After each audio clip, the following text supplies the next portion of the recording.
Hello മക്കളെ, അപ്പൊ നമ്മള് ലോകത്തിന്റെ നെറുകയിൽ എന്ന് പറയുന്ന ചാപ്റ്റർ ആയിരുന്നു പഠിച്ചുകൊണ്ടിരുന്നത്.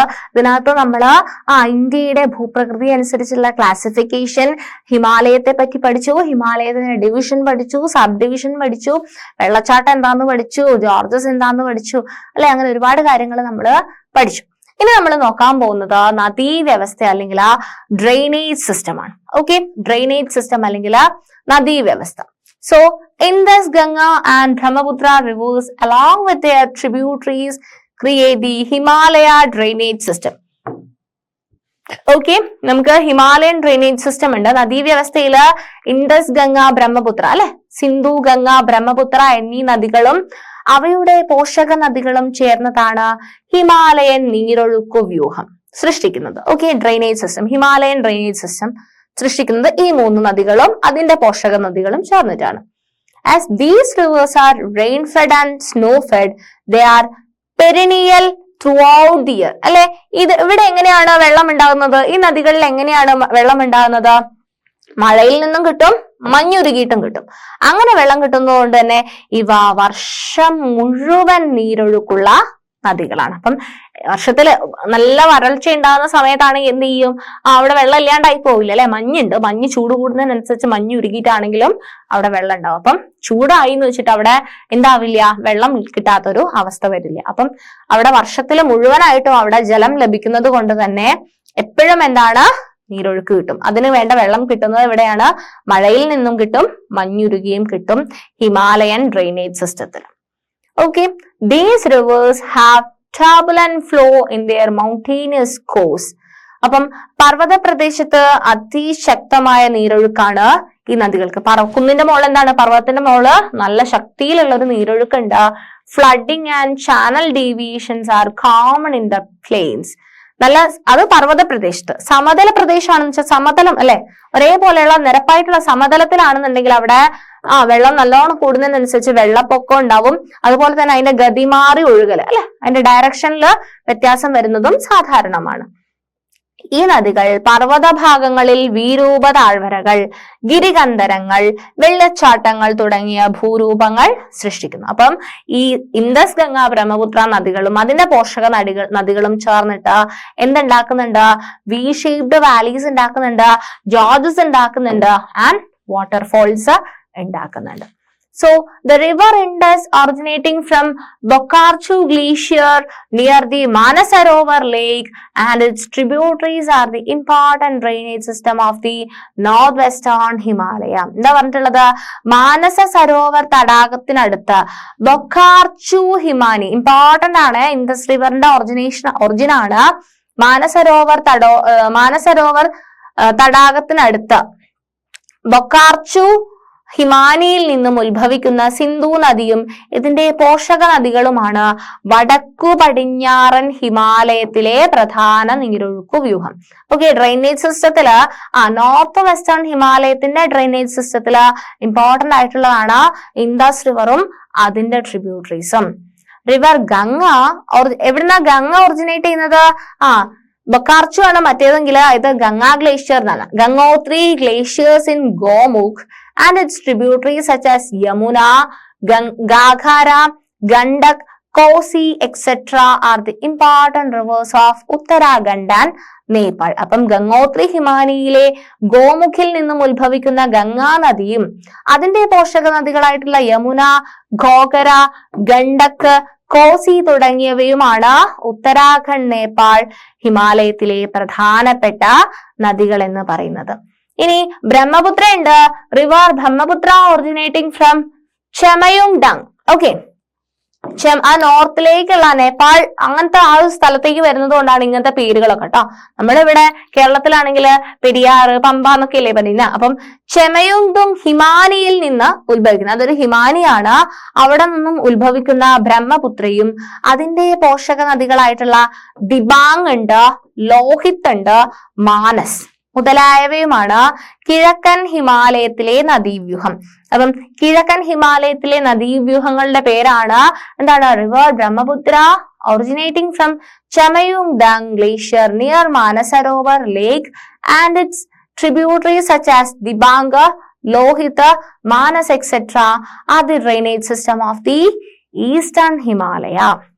ഇനി നെക്സ്റ്റ് നമ്മൾ നോക്കുന്നത് സോയിലിനെ പറ്റിയിട്ടാണ്. Okay, soil. Mountain soil and forest soil are commonly seen in the Himalayan terrain. Himalayan ടെറൈനിൽ മെയിൻ ആയിട്ട് കാണുന്നത് മൗണ്ടെയിൻ സോയിൽ. ഏതാണ്? ഹിമാലയ പ്രദേശത്ത് പൊതുവായിട്ട് പർവ്വത മണ്ണ്. മൗണ്ടെയിൻ സോയിൽ എന്ന് പറഞ്ഞു കഴിഞ്ഞാൽ പർവ്വത മണ്ണുമുണ്ട്. അതുപോലെ തന്നെ ഫോറസ്റ്റ് സോയിൽ. ഫോറസ്റ്റ് സോയിൽ എന്ന് പറഞ്ഞു കഴിഞ്ഞാൽ വനമണ്ണ്. അപ്പം ഹിമാലയ പർവ്വതത്തിൽ പർവ്വതത്തിന്റെ മണ്ണുമുണ്ട്, വനത്തിലെ മണ്ണ്, വനമണ്ണുമുണ്ട്. ഓക്കെ, പർവ്വത പരിസ്ഥിതിക്ക് അനുസരിച്ച് മണ്ണിന്റെ ഘടനയിലും തരി വലുപ്പത്തിലും വ്യത്യാസമുണ്ട് അല്ലെ. ഓരോ സ്ഥലത്തിനനുസരിച്ച് അതിന്റെ വ്യത്യാസം ഉണ്ടാവും അല്ലെ. അപ്പം നമ്മൾ ഒരു നദീതീരത്തോ കടൽ തീരത്തോ പോയാൽ മണ്ണ് എങ്ങനെയായിരിക്കും? മണലായിട്ടുണ്ടാവും അല്ലെ. അപ്പം ഇതുപോലെ തന്നെയാണ് പർവ്വതത്തിന്റെ സ്ഥിതിയിലനുസരിച്ചും അതിന്റെ മണ്ണിന്റെ ഘടനയിലും തരിന്റെ വലുപ്പത്തിലൊക്കെ എന്തുണ്ട്? വ്യത്യാസമുണ്ട് കേട്ടോ. Soil texture and particle size vary according to mountain environment. Fine-grained soil with high humus content are seen in the valleys, whereas in the high slopes, coarse-grained soil with low humus content can be seen. താഴ്വാരങ്ങളിലാണെങ്കിൽ അല്ലെ, താഴ്വരകളിലാണെന്നുണ്ടെങ്കിൽ നേർത്ത തരികളോട് കൂടിയതും ജൈവാംശം കൂടുതലുള്ള മണ്ണുമായിരിക്കും കാണാൻ പറ്റുക. Okay, താഴ്വാരങ്ങളിൽ വളരെ നേർത്ത തരികളും നല്ല ജൈവാംശമുള്ള മണ്ണുമായിരിക്കും കാണപ്പെടുക. ഉയർന്ന ചരിവാണെന്നുണ്ടെങ്കിൽ വലിയ തരികളോട് കൂടിയ ജൈവാംശം കുറഞ്ഞ മണ്ണ് അല്ലെ. ഉയർന്ന പ്രദേശത്ത് വലിയ തരിയായിരിക്കും, അതിന് പ്രത്യേകിച്ച് നല്ല ഹ്യൂമസ് കണ്ടന്റ് ഒക്കെ കുറവായിരിക്കും അല്ലെ. Humus content low humus content ആയിരിക്കും അല്ലെ. ഹ്യൂമസ് എന്ന് പറഞ്ഞു കഴിഞ്ഞാൽ എന്താ? ആ മണ്ണിന്റെ ഫലഭൂയിഷ്ഠതയാണ് കാണിക്കുന്നത്, അത് ഇവിടെ കുറവായിരിക്കും. ഓക്കെ, അലൂവിയൽ എക്കൽ മണ്ണ് എന്ന് പറയും അല്ലെ. Alluvial deposition mainly seen in the valleys. Okay, താഴ്വാരകളിൽ എക്കൽ മണ്ണ് എന്നാണ്. അലൂവിയൽ സോയിൽ എന്ന് പറഞ്ഞാൽ എക്കൽ മണ്ണാണ്, അതൊരു ടൈപ്പ് സോയിലാണ്. താഴ്വരകളിൽ എക്കൽ മണ്ണിന്റെ നിക്ഷേപമാണ് പ്രധാനമായും കാണപ്പെടുന്നത്. കാശ്മീർ താഴ്വരയിലെ ഹിമാനികൾ നിക്ഷേപിക്കുന്ന അവസാദങ്ങളാണ് കരേവാസ്. ഓക്കെ, അപ്പം Karewas is the glacial sediment deposited in the Kashmir valley. Thus, humus-rich fine soil is ideal for saffron cultivation. അല്ലെ, കുങ്കുമപ്പൂവിന്റെ കൾട്ടിവേഷന് വളരെ ഐഡിയൽ ആയിട്ടുള്ള ഒരു മണ്ണാണ് എന്തെന്ന് പറയുക? കുങ്കുമപ്പൂ കൃഷി അല്ലെ. ഏതാണ്? കാശ്മീർ താഴ്വരയിലെ ഹിമാനികൾ നിക്ഷേപിക്കുന്ന അവസാദങ്ങളായിട്ടുള്ള കരേവാസ്, നേർത്ത മണലും ജൈവാംശവും നിറഞ്ഞ മണ്ണ്, അതാണ് കുങ്കുമപ്പൂ സാഫ്രോണിന്റെ കൾട്ടിവേഷന് ഫേവറബിൾ ആയിട്ടുള്ളത്. ഓക്കെ, അതാണ് മണ്ണിനെ പറ്റിയിട്ട് പറയാനുള്ളത്. നെക്സ്റ്റ് നമ്മൾ നോക്കുന്നത് സസ്യജാലങ്ങളെ പറ്റിയിട്ടാണ്. Natural vegetation. ഓക്കെ, സസ്യജാലങ്ങൾ. ഡിഫറൻസസ് ഇൻ ഫാക്ടേഴ്സ് ലൈക്ക് അല്ലെ, ഓരോ സ്ഥലത്തും ഓരോ സസ്യങ്ങളാണ് ഉണ്ടാവുക അല്ലെ. ഫാക്ടേഴ്സ് ലൈക്ക് എലിവേഷൻ, എത്ര ഉയരത്തിലുണ്ട്, ടോപ്പോഗ്രഫി, ഭൂപ്രകൃതിക്ക് അനുസരിച്ച് ഏത് മണ്ണാണ് അല്ലെ. ചിലതൊക്കെ ചില മണ്ണിലേ വളരുള്ളൂ, ചില മണ്ണിൽ അത് വളരില്ല അല്ലെ. അപ്പം നമുക്ക് നെല്ലില് മറ്റേ മണലിൽ കൊണ്ടുപോയിട്ട് നെല്ല് വളർത്തുക എന്ന് പറയുന്നത് കുറച്ച് ഡിഫിക്കൽട്ട് ആയിട്ടുള്ള ടാസ്ക് ആണ് അല്ലെ. അതുപോലെ മണ്ണനുസരിച്ച്, ക്ലൈമറ്റ് അനുസരിച്ചിട്ട് lead to regional variation in natural vegetation in Himalayan terrain. അപ്പം ഉയരം, ഭൂപ്രകൃതി, മണ്ണിനം, കാലാവസ്ഥ തുടങ്ങിയ ഘടകങ്ങളിലെ വ്യത്യാസം ഹിമാലയൻ നിരകളിലെ സസ്യജാലങ്ങളിൽ പ്രാദേശിക വ്യത്യാസങ്ങൾ സൃഷ്ടിക്കുന്നു. As the average annual rainfall received is above 200 centimeter, more tropical evergreen vegetation is found in the eastern Himalayas and the northeastern hills. എന്താ പറഞ്ഞിട്ടുള്ളത്? കിഴക്കൻ ഹിമാലയത്തിലും വടക്കു കിഴക്കൻ കുന്നുകളിലും ശരാശരി വാർഷിക മഴ എത്ര സെന്റിമീറ്ററിന്? 200 സെന്റിമീറ്ററിന് മുകളിലായി ലഭിക്കുന്നതിനാൽ ഉഷ്ണമേഖലാ നിത്യവനങ്ങൾ കൂടുതലായിട്ട് കാണപ്പെടുന്നുണ്ട്. ഓക്കെ, അപ്പം സസ്യങ്ങളുടെ വൈവിധ്യമാണ് ഇവിടെ പറയുന്നത്. And temperature decreases with altitude അല്ലെ. ആൾട്ടിറ്റ്യൂഡ് ഇൻക്രീസ് ചെയ്യുന്നതിനനുസരിച്ച് എന്ത് ചെയ്യും? ടെമ്പറേച്ചർ കുറഞ്ഞുകൊണ്ടിരിക്കും, തണുത്ത് വരിക ചെയ്യാം. And the corresponding change is also visible in the natural vegetation of the Himalayan mountain region. അപ്പൊ അതിനനുസരിച്ചിട്ട് അവിടുത്തെ നാച്ചുറൽ വെജിറ്റേഷൻ, അതിന്റെ സസ്യജാലങ്ങൾക്കും എന്തുണ്ടാവും? വ്യത്യാസം ഉണ്ടാവും. ഉയരം കൂടുന്നതിനനുസരിച്ച് ഊഷ്മാവ് കുറയുന്നതിനാൽ ഹിമാലയ പർവ്വത പ്രദേശങ്ങളിലെ നൈസർഗിക സസ്യജാലങ്ങളിലും അനുസൃതമായിട്ടുള്ള മാറ്റം ദൃശ്യമാണ്. Depending on the changes in the altitude, a spectrum of natural vegetation from evergreen forest to the vegetation type of the cold climate such as tundra. Important ആയിട്ടുള്ള സ്ഥലമാണ് തുന്ദ്ര. അത് നിങ്ങൾ സ്കിപ്പ് ചെയ്യാതെ പഠിക്കണം. തുന്ദ്ര ക്യാൻ ബി ഫൗണ്ട് ഹിയർ. അപ്പം ഉയരത്തിനനുസരിച്ച് നിത്യഹരിത വനങ്ങൾ മുതൽ ശൈത്യമേഖലാ സസ്യജാലങ്ങളായ തുന്ദ്ര വരെയുള്ള സസ്യജാലങ്ങളുടെ തുടർച്ച ഇവിടെ കാണാൻ വേണ്ടിയിട്ട് പറ്റും. Semi evergreen and deciduous forest are seen in the valleys and the lower mountain slopes. Moist deciduous forests are seen at altitudes ranging from 1000 to 2000 meters.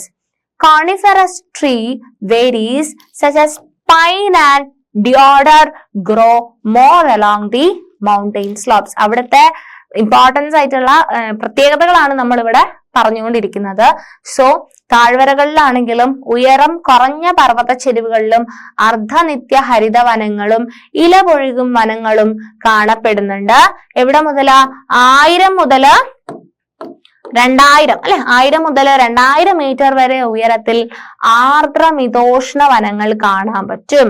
Pine, ദേവദാരു തുടങ്ങിയ സ്തൂപികാഗ്ര വൃക്ഷങ്ങൾ പർവ്വത ചെരുവ്, അതാണ് എന്ത് പറയുന്നത്, കോണിഫറസ് അല്ലെ, കോൺ ഷേപ്ഡ് ആയിട്ടുള്ള. നിങ്ങൾ പൈൻ മരങ്ങളൊക്കെ ശ്രദ്ധിച്ചാൽ മതി. പൈൻ, ദേവദാരു ഒക്കെ എന്താണ്, സ്തൂപികാഗ്ര വൃക്ഷങ്ങളാണ്, കോണിഫറസ് ആയിട്ടുള്ള.